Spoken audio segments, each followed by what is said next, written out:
नमस्कार दोस्तों, मेरा नाम है चिराग गोठी, मेरे साथ है फ़ारूक हैदर, सीनियर जर्नलिस्ट। आज बात करते हैं करौली में जो हिंसा हुई थी उसको लेकर, जो अब एक तरह से कहा जाए बयानबाजी सामने आ रही, जिसमें कुछ लोग अब ये कहने लगे हैं कि लाउड स्पीकर जो अजान जो है वो लाउड स्पीकर के ज़रिए सुनाई देती है। अब अगर ऐसा हुआ तो मस्जिदों के सामने हनुमान चालीसा जो है वो सुनाई जाएगी, और राज ठाकरे ने तो उनकी पार्टी ने, कई कार्यकर्ताओं ने ये हरकत भी की है। बहरहाल अब स्थिति ये हो गई है कि इसको लेकर अब फिर दोबारा AIM जो पार्टी के अध्यक्ष हैं, उन्होंने भी ओवैसी ने काफ़ी इसमें जो है वो ये कहा जाए कि विरोध किया है, और ये कहा है कि ये सरासर गलत है। इस तरह किसी भी धर्म विशेष के प्रति कोई किसी को टिप्पणी नहीं करनी चाहिए। हैदर भाई, किस तरह से देखते हैं इन तमाम चीज़ों को? देखिए, जहाँ तक लाउड स्पीकर पर अजान देने की बात है या फिर ये जो लगातार विवाद एक के बाद एक जो आ रहे हैं, जैसे कि हम लोग लगातार स्टोरी कर भी रहे हैं कि कर्नाटक हो, राजस्थान हो, मध्य प्रदेश हो, इन जगहों पर लगातार घटनाएं हो रही हैं। और इसका जो दोबारा दूसरा पार्ट जो शुरू हुआ वो रामनवमी के जुलूस को लेके उसके बाद से शुरू हुआ, क्योंकि कई जगहों पर ऐसा कहा गया कि जो रामनवमी के जुलूस था उस पर कुछ विवाद हुए और उसके बाद ये आग लगातार फैलती जा रही है।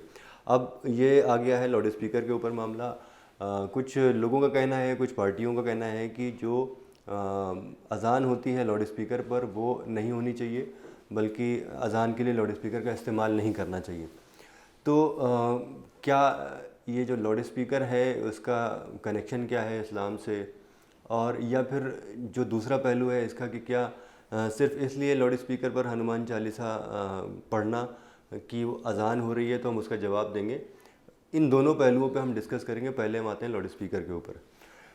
जहाँ तक अज़ान और लाउड स्पीकर का जो कनेक्शन है उसकी बात है, तो हम आपको बता दें कि जब 1400 साल पहले इस्लाम की शुरुआत हुई थी सऊदी अरेबिया से, तब उस टाइम पे ये टेक्नोलॉजी थी नहीं। तो उस वक्त लोग मस्जिदों की छत पर खड़े हो जाया करते थे। कोई एक अज़ान देने वाला, जिसे मुअज्जिन कहते हैं, वो खड़ा होता था और वहाँ पे वो तेज़ आवाज़ में अज़ान दिया करता था। वो तेज़ आवाज़ इसलिए हुआ करती थी ताकि जो लोग सो रहे हैं या फिर जो किसी अपने काम में एकदम मशगूल हैं वो कहीं भूल ना जाएं जो वक्त है नमाज का। तो इसलिए उनको अटेंशन दिलाने के लिए, उनको याद दिलाने के लिए तेज़ आवाज़ में अज़ान पुकारी जाती थी ताकि वो लोग मस्जिद आएँ और टाइम पर नमाज़ पढ़ें। देखिए, टाइम नमाज जो मस्जिदों में होती है, मैं आपको थोड़ा सा ब्रीफ कर देता हूँ दर्शकों को कि जो अव्वल वक्त है, मतलब जो एकदम सही वक्त है, मस्जिदों में नमाज उसी वक्त होती है। जैसे फ़र्ज़ कीजिए सुबह की नमाज़ है तो कई बार वो 4:30 बजे या 5 बजे होती है। ये मौसम के हिसाब से आगे पीछे होता रहता है। दोपहर की नमाज़ 12:30 से लेकर 1:15 तक के बीच में मौसम के हिसाब से वो चीज़ें चेंज हुआ करती हैं। तो जो नमाज का टाइम है एकदम एग्जैक्ट टाइम पे नमाज शुरू होती है। तो अब लोगों का जो टाइम है वो मिस ना हो जाए। जो नमाज है, जमात जो होती है, जब साथ खड़े होकर लोग नमाज़ पढ़ते हैं तो वो जमात मिस ना हो जाए, इसलिए उनको पुकारा जाता है कि आप आइए, नमाज का टाइम हो गया है और आप पढ़िए। लेकिन उस वक्त लाउड स्पीकर नहीं था। उस वक्त लोग अज़ान देने के लिए मस्जिदों पे खड़े होते थे और वो बुलाते थे। लेकिन अब जैसे जैसे टेक्नोलॉजी का विकास हुआ तो लाउड स्पीकर आया, तो लाउड स्पीकर का इस्तेमाल किया जाने लगा अज़ान देने के लिए। नहीं, सवाल ये है कि लाउड स्पीकर के ज़रिए जो हो रही है, अजान हो रही है, या फिर इसको मुझे लगता है, जैसे एक अनुराधा पौडवाल का मुझे एक अभी याद आ रहा है जो उन्होंने स्टेटमेंट दिया था, जिसमें उन्होंने कहा था खाड़ी देशों में इस तरह से लाउड स्पीकर नहीं बजते, तो वहाँ भी तो जो है अजान होती है। तो कहने का मतलब ये है, नहीं, देखिए ऐसा नहीं है। ये एक्सेप्शंस होंगे। अभी भी कई देशों में लाउड स्पीकर का इस्तेमाल इसलिए किया जाता है ताकि मैक्सिमम लोगों तक आवाज़ पहुंच सके। अब रही बात परेशानी की, तो मेरा अपना व्यक्तिगत मानना है, मतलब इसका धर्म से कोई लेना देना नहीं है। मेरा अपना व्यक्तिगत मानना है कि जो सुबह की अज़ान होती है, जो करीब 5 साढ़े 5 बजे के आसपास होती है, उस अज़ान को स्किप कर देना चाहिए। मतलब अज़ान तो हो लेकिन वो लाउड स्पीकर पे नहीं होना चाहिए, क्योंकि नॉर्मली उस वक्त लोग सो रहे होते हैं। बाकी जो टाइम है अज़ान का, जैसे दोपहर में, शाम में, फिर सूरज डूबते टाइम और फिर उसके थोड़ी देर बाद, तो वो अज़ान का जो टाइम है वो उसमें लोग जग रहे होते हैं, अपना अपना काम कर रहे होते हैं, इसलिए उनको ज़्यादा डिस्टर्बेंस नहीं होती है। तो जो सुबह की अज़ान है जो लाउड स्पीकर पर होती है, उस वक्त लोग सो रहे होते हैं, तो मुझे लगता है कि वो स्किप कर देना चाहिए। लेकिन मैं आपको फिर बता दूं कि ये मेरा अपना व्यक्तिगत मामला है, इसका धर्म से कोई लेना देना नहीं और है। धर्म से मुझे लगता है इसका लेना देना होना भी नहीं चाहिए। चश्मे, धर्म के चश्मे से नहीं देखना चाहिए। क्यों? क्योंकि ये इशू कोई इतना बड़ा नहीं है जो मुझे लगता है। अब अजान, अगर इसको धर्म से अगर हम जोड़ देंगे तो ऑब्वियसली ये चीज़ें बड़ी हो जाएंगी। क्योंकि कोई अगर अपने धर्म का प्रचार कर रहा है, प्रसार कर रहा है या बुला रहा है लोगों को कि आइए अजान कीजिए, तो इसमें कुछ गलत नहीं है। और मैं आपको एक बात बताऊं, दूसरे सेंस में हनुमान चालीसा भी बजाना, लाउड स्पीकर पर बजाना, मुझे लगता है कई मंदिरों में बजती भी है और इसमें कोई गलत नहीं है।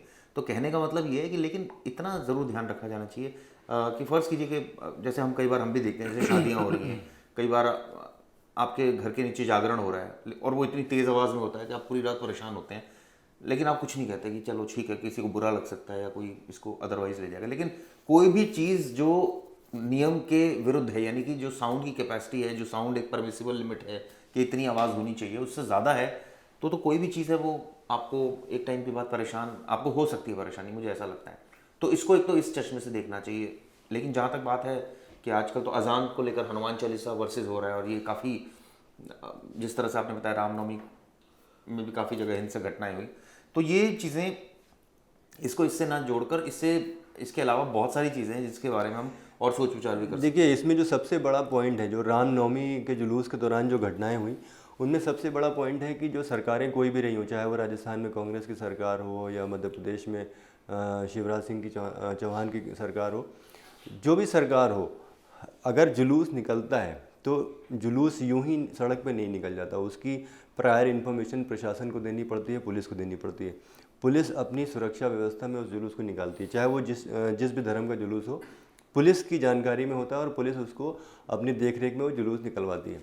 अब जुलूस के दौरान कुछ अगर मान लीजिए किसी दूसरे उससे पत्थर चलता है, या फिर जो जुलूस निकाल रहे हैं वो मस्जिदों पे चढ़कर भगवा झंडा लहराते हैं, तो इन सारी चीज़ों को देखना पुलिस की जिम्मेदारी है कि ताकि जो जुलूस है वो शांतिपूर्ण तरीके से अपने गंतव्य स्थान पर पहुंच जाए या ख़त्म हो जाए। लेकिन इसमें जो नाकामी है वो सिर्फ और सिर्फ पुलिस की मैं मानता हूँ। लोग तो देखिए, लोग तो उन्होंने गलतियाँ करी, चाहे वो इस तरफ हो या उस तरफ हो, उन्होंने लोगों ने गलती की, लेकिन पुलिस का काम होता है कि इस कानून व्यवस्था को बनाए रखना। अगर कोई गलती कर रहा है तो उसको उसके गलती करने से पहले रोकना चाहिए। फ़र्ज़ कीजिए कि अगर कोई मस्जिद पे चढ़ने की कोशिश कर रहा है तो उसको रोका जाए, या फिर अगर कोई पत्थरबाजी करने की कोशिश कर रहा है दूसरी तरफ से तो उसको रोका जाए। तो मेरा ये मानना है कि इसमें सारी गलती इसमें पुलिस आपका की कहना है कि इंटेलिजेंस नहीं मिल पाता कई बार कि अब आगे मॉब क्या कर रही है। जैसे हमने देखा कई जगह इस तरह की जब घटनाएं होती है तो इंटेलिजेंस फेलियर तो होता ही है, इसी वजह से घटनाएं होती है, लेकिन उसके बाद एक्शन तो लिया ही जाता है, मुकदमा तो होता है, आरोपी को गिरफ्तार किया जाता है। तो ऐसा नहीं है कि पुलिस कार्रवाई नहीं करती, लेकिन ये आपका कहना है प्रिवेंशन होना चाहिए, डिटेंशन तो बाद की बात है, पहले प्रिवेंशन ही हो जाए कि काम ही ना हो ऐसा। लेकिन उसके लिए मेरा प्रॉपर ये मानना है कि पिछले कुछ वक्त से जिस तरह से धार्मिक दूरियां लगातार बढ़ रही हैं, या जो मामले आ बढ़ रहे रही है, बढ़ाई जा रही है। हैं, इसको यही कहना चाहिए कि बढ़ नहीं रही हैं बल्कि वो बढ़ाई जा रही हैं। वो अगर आप टीवी देखना बंद कर दें या इस तरह की बातें करना बंद कर दें तो आप, मुझे लगता है शायद फिर हिंदू मुसलमान नहीं होगा। नहीं होगा। जो इसके पॉलिटिकल रीज़न है, मैं आपको बहुत साफ तरीके से समझा सकता हूँ। इसके सारे पॉलिटिकल रीज़न है, लेकिन इसका एक दुष्प्रभाव क्या पड़ रहा है, वो ये पड़ रहा है कि अविश्वास पैदा हो रहा है। अंतर्राष्ट्रीय स्तर पर भारत की छवि खराब हो रही है, और यहाँ पे लोग का जो धार्मिक सद्भाव था वो बिगड़ रहा है, जो ताना बाना था वो बिगड़ रहा है, और लोगों में अविश्वास बढ़ रहा है। ठीक है, इस वजह से अगर आज तो ये चीज़ें आपको शायद नहीं दिख रही हों, हो सकता है आने वाले वक्त में ये चीज़ें और ज़ाहिर तौर पर दिखना शुरू हो जाएं। क्योंकि ये घूम फिर के पूरा मुद्दा आ जाता है हिंदू मुसलमान। मैंने एक सोशल मीडिया पर एक फ़ोटो देखी थी, उसमें बड़ा अच्छा डिस्क्राइब किया हुआ था कि जितने भी नेता इस बात की हिमायती होते हैं कि हिंदू मुसलमान जो करते हैं, जितने भी नेता हैं आप उनको देख लीजिए, जो हिंदू मुसलमान कर रहे हैं, उनके खुद के बच्चे जो है वो विदेश में पढ़ाई करते हैं, वो अपनी अच्छी खासी नौकरी या बिज़नेस कर रहे होते हैं, या फिर बड़े बड़े ओहदे संभाल रहे होते हैं, वो अपनी लाइफ में बिज़ी हैं। वो क्या करते हैं, उन लोगों को जो बेरोज़गार हैं, जो पढ़े लिखे नहीं हैं, उनका इस्तेमाल करते हैं, उनकी ज़िंदगियां बर्बाद करते हैं। आप अगर किसी के घर पे आग लगाएंगे, दुकान पे आग लगाएंगे, और अगर आपका नाम पुलिस फाइल में आ गया, तो आप ये समझिए कि आपका 10-15 साल 20 साल तो गया, खराब हो गया। ठीक है। उस दौरान आपको नौकरी नहीं मिलेगी, क्योंकि जब नौकरी के लिए इंक्वायरी होगी उसमें मालूम चलेगा कि आपके ऊपर पुलिस केस है, तो लोग नौकरी देने से बचेंगे। फिर इस तरह से आपका जो जीवन है वो बर्बाद होता चला जाएगा। ये एक हम लोग एक नज़रिया पेश कर रहे हैं ताकि जो ऐसे लोग जो ऐसी चीज़ें करते हैं उनको थोड़ा समझ में आए। अगर जिसके कहने पर, फ़र्ज़ कीजिए आप किसी को भी अपना लीडर मानते हैं, जिसके कहने पर आप ये सब कर रहे हैं, चाहे वो इस ग्रुप से हो या उस ग्रुप से हो, उनको सबसे पहले ये देखना चाहिए कि वो जिसके कहने पे कर रहे हैं उनका परिवार कहाँ पे, क्या उनके परिवार के लोग आपके साथ हैं दंगा करने में? अगर वो नहीं है तो आप समझ जाइए कि आपको बेवकूफ़ बनाया जा रहा है। अगर कोई नेता कहता है कि यहाँ पर ये कर दो वो कर दो और उनके बच्चे उसमें शामिल नहीं हैं, उनके बच्चे विदेश में पढ़ रहे हैं या उनके बच्चे बड़े बड़े बिजनेस संभाल रहे हैं और आप देख रहे हैं कि उनके बच्चे शामिल नहीं हैं, तो इसका मतलब आप समझ जाइए कि ये आपका इस्तेमाल कर रहे हैं। तो इस्तेमाल मत होइए, और मैं तो कहता हूँ हिंदू मुसलमान ही मत कीजिए, एक तरक्की का रास्ता अपनाइए। तरक्की के बहुत रास्ते हैं, सरकारों से सवाल पूछने चाहिए, शिक्षा पर, स्वास्थ्य पर पूछना चाहिए, हेल्थ फैसिलिटी अच्छी होनी चाहिए, रोजगार पर पूछना चाहिए कि नौकरियां रहें, बिजनेस अच्छे चलें सबके। यही उम्मीद करते हैं। अगली वीडियो फिर हम पेश करेंगे कुछ और मुद्दों के साथ। नमस्कार। Thank you.